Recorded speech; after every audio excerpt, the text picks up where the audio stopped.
안녕하세요. 꽃사슴TV입니다. 오늘은 템플턴 플랜 원칙 6부터 원칙 11까지 들려드리겠습니다. 존 템플턴 지음, 박정태 옮김, 출판사 굿모닝 북스입니다.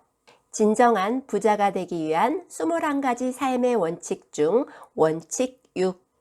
부정적인 것에서 긍정적인 면을 찾아라. 긍정적인 생각을 더욱 강하게, 부정적인 생각은 없애버리고. 존 템플턴은 지금까지 미국의 50개 주 가운데 49개 주와 전 세계 77개국을 여행하였습니다.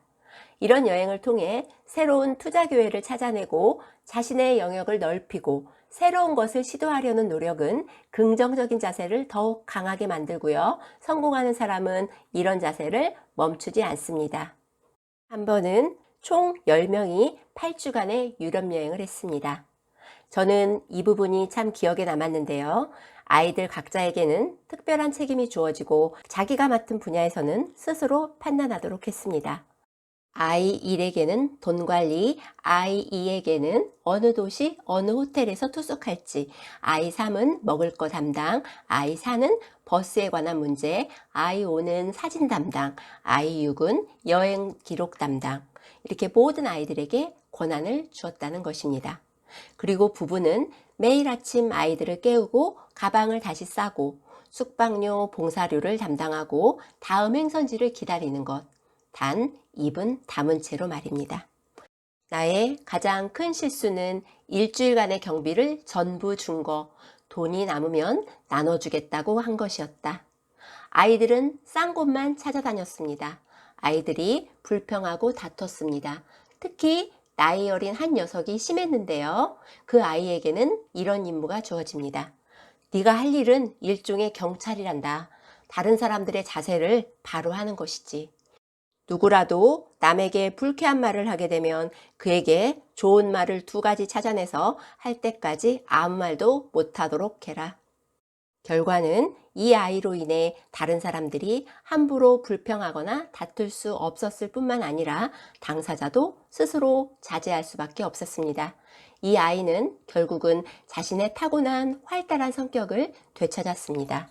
그리고 아이들에게 비교하는 것만큼 비위를 상하게 하는 비판은 없다고 가르쳤습니다. 예를 들어 이 여자가 저 여자보다 예뻐가 아니라 이 여자 정말 예쁘구나. 나는 사과보다 배를 더 좋아해가 아니라 나는 사과를 엄청나게 좋아해. 이렇게 말입니다. 다 아는 얘기지만 물이 반쯤 차 있는 유리잔을 보고 유리잔에 반이 비어있네 라고 말하는 분도 계시고 반이나 차 있네 이렇게 긍정적으로 말하는 분도 있습니다. 또 하나 성공하려는 사람이라면 괜한 뜬소문도 입에 올리지 말아야 합니다. 책을 읽는 시간 가운데 일부라도 할애해서 우리의 정신을 맑게 해주는 책을 읽으라고 말합니다. 영혼을 일깨워주는 책은 성공의 필수 요소다.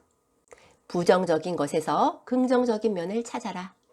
A라는 사람과 얘기하면서 B라는 사람의 인격에 대해 비판하고 있다면 당장 그만두라. 그렇게 하고 싶은 충동도 억누르라. 특히 성공과 행복을 이루지 못하게 만드는 가장 부정적인 요인은 다름 아닌 뜬소문이라는 사실을 명심하라. 둘째, 비교하지 마라. 비교하는 것은 긍정적인 데서 부정적인 것을 만드는 것이다. 셋째, 당신의 인생은 삶을 배워가는 학습장이라는 점을 명심하라. 아무리 하찮은 일일지라도 매일 새로운 무언가를 배움으로써 이를 실천할 수 있다. 자신의 영역을 더 넓힐 수도 있다. 새로운 경험을 위한 기회를 버리지 않음으로써 더 많은 지식을 쌓을 수도 있다. 가능한 한 많은 여행을 다녀봄으로써 견문을 넓히고 다양한 환경에서 성장한 새로운 사람들도 만나볼 수 있다. 넷째, 영혼을 일깨워주는 글을 읽으라. 맑은 영혼은 긍정적인 인간의 핵심이 되는 인격이다. 다음은 원칙 7, 일에 자신의 전부를 투자하라. 물건을 팔고 있는 사람은 8살 존 템플턴이었습니다. 이제 막 사업의 세계로 첫 발을 내디딘 거죠. 당시 윈체스터에는 폭죽 가게가 하나도 없었는데요. 독립기념일 한 달을 앞두고 각종 폭죽을 주문합니다. 그리고 템플턴은 같은 반 친구들에게 아주 좋은 값을 받고 팝니다.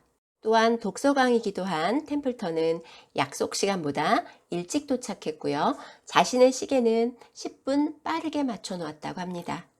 여유 시간에는 항상 책을 읽었습니다. 마음이 몹시 힘들게 느껴질 땐 하나님께서 나에게 가르침을 주고자 하시는구나 생각했습니다.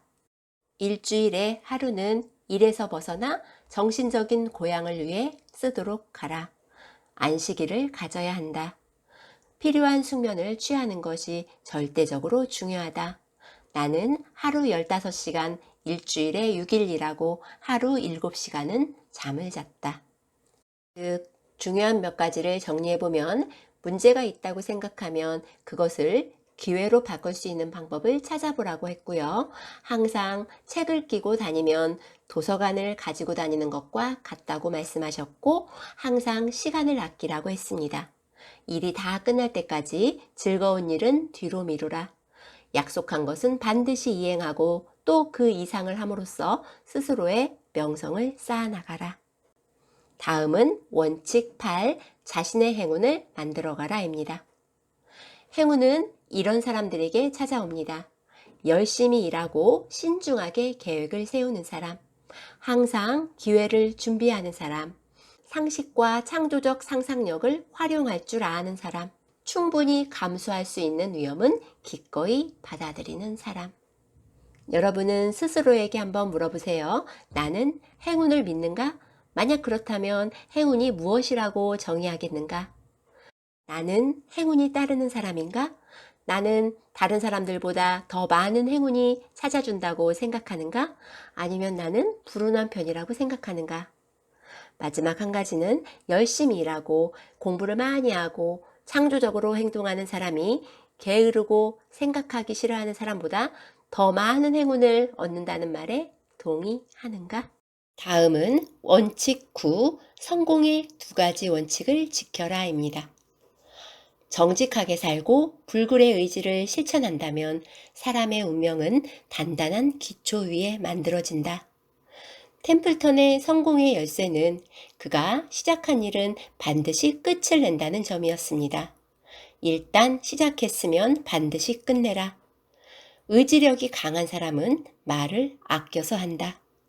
불굴의 의지가 있는 사람은 마음속으로 대강의 윤곽을 그려서 간략하게 요점만 전달한다. 또 하나, 존 템플턴의 성공 비결은 고객을 진실로 대했기 때문입니다. 정직은 정직을 낳고 신뢰는 신뢰를 가져온다.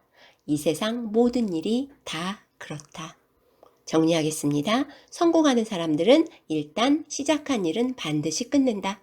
어떤 일을 착수하기 전에는 반드시 신중하게 생각해 보라. 그리고 일단 시작했다면 전력을 다해 결의를 갖고서 철저하게 완수해야 한다.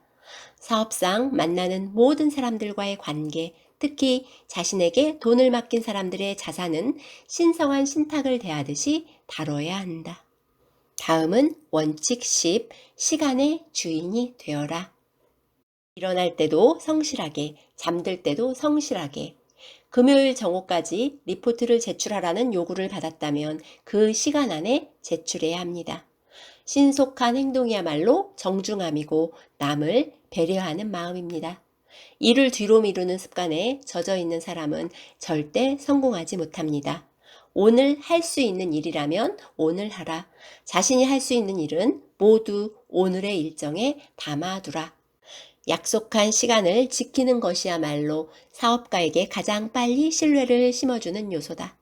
반면 시간을 지키지 못하는 것만큼 사업가의 명성에 흠집을 내는 것은 없다. 어떻게 그 많은 일을 다 합니까? 라는 질문에 저는 모든 일을 제때 즉시 하기 때문입니다. 내일은 없다. 어제는 이미 지나갔다. 우리가 가진 시간은 오직 지금뿐이다. 다음은 원칙 11, 마지막 땀 한 방울을 더 흘리라. 존 템플턴은 어린 시절부터 사람들을 유심히 관찰했습니다. 무엇이 그들을 행복하게 했고 성공할 수 있게 했지? 어느 정도 성공한 사람들이나 엄청나게 성공한 사람들은 비슷하게 노력했다는 결과를 얻어냈습니다. 이들이 기울인 노력의 차이는 아주 작았다. 약간 더 노력한 템플턴은 이것을 마지막 땀 한 방울의 교훈이라고 이름 붙였습니다. 단 한 방울의 땀을 더 흘림으로써 훨씬 더 우수한 결과를 만들 수 있다는 사실을 깨달았습니다. 답은 아주 작은 땀방울에 있다. 스포츠, 음악 연주, 비즈니스의 세계에서도 어김없이 적용된다. 다음에 제시한 조언도 제가 책을 읽으며 아주 공감한 내용입니다. 당신이 달성할 수 있는 성과에 대해서는 항상 보수적으로 평가하라. 이것이 성공으로 가는 아주 중요한 열쇠다. 야심만만한 사업가일수록 자신의 능력을 과대평가하는 경향이 있다. 이런 사람은 위험한 상황인데도 불구하고 이렇게 말한다. 걱정하지 마십시오. 이 일은 약속했던 대로 제 시간 안에 끝낼 수 있을 겁니다. 혹시라도 의심스러운 구석이 있다면 너무 과도한 약속은 삼가해야 한다. 있는 사실을 그대로 알려주고 이 상황에서 현실적으로 무엇을 할 수 있는지를 보여주라. 그리고 나서 약속한 이상의 성과를 낼 수 있도록 최대한 노력하라. 누군가 당신에게 아무도 할 수 없는 일을 요구한다면 신중하게 합리적으로 대답하라. 허풍 가득한 호언장담은 당신에게 치명상을 입힐 수 있다. 아주 명심해야 할 조언이라고 생각합니다. 더 좋은 성과를 내기 위한 비결은 최후의 땀 한 방울까지 쏟아부으며 최선을 다하는 것이다. 자신의 능력 밖의 일까지 덤벼서는 안 되지만 할 수 있는 일에는 자신의 전부를 바쳐야 한다. 오늘 내용 정리해 보겠습니다. 진정한 부자가 되기 위한 21가지 삶의 원칙 6에서부터 10일입니다. 원칙 6. 부정적인 것에서 긍정적인 면을 찾아라. 원칙 7. 일에 자신의 전부를 투자하라. 원칙 8. 자신의 행운을 만들어가라. 원칙 9. 성공의 2가지 원칙을 지켜라. 원칙 10. 시간의 주인이 되어라. 원칙 11. 마지막 땀 한 방울을 더 흘리라.